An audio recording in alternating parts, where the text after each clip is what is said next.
Intento de incêndio na bestuurskantoor.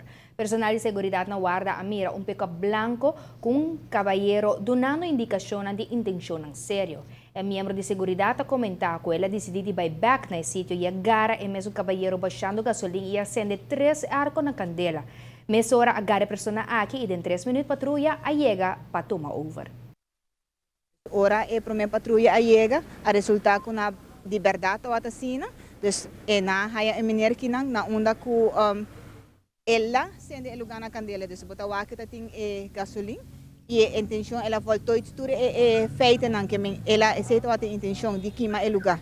Ela guarda deteni, ela guarda riba também na guarda na Santa Cruz. Dus a woki essa aqui tem mang de recherche. A woki ta queda para tomar a declaração e waki ko turmas ele por a investigação de wak tem auto wak ko ta tour tin rond pese teu dei também interplaats. El detenido de inicial ng FM nota un desconocido entre Cuerpo de Seguridad e bestuurskantoor. Eta um ex-empleado de Valero que na várias ocasiões a expressar seu malcontento. Agora ela vai assinar leu e me se carga consequência ng kutabing com seu acto.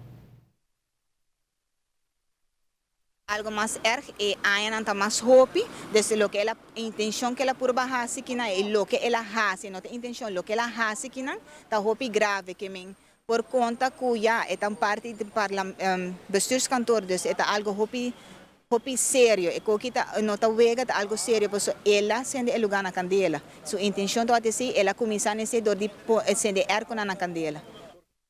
Tendo aqui seguro tem atenção de polícia o que era aumentar a patrulha na área de bestuurskantoor. Polícia anuncia ao Ecaba que lo adaptar e condiciona na momento de hacer petição para manifestação.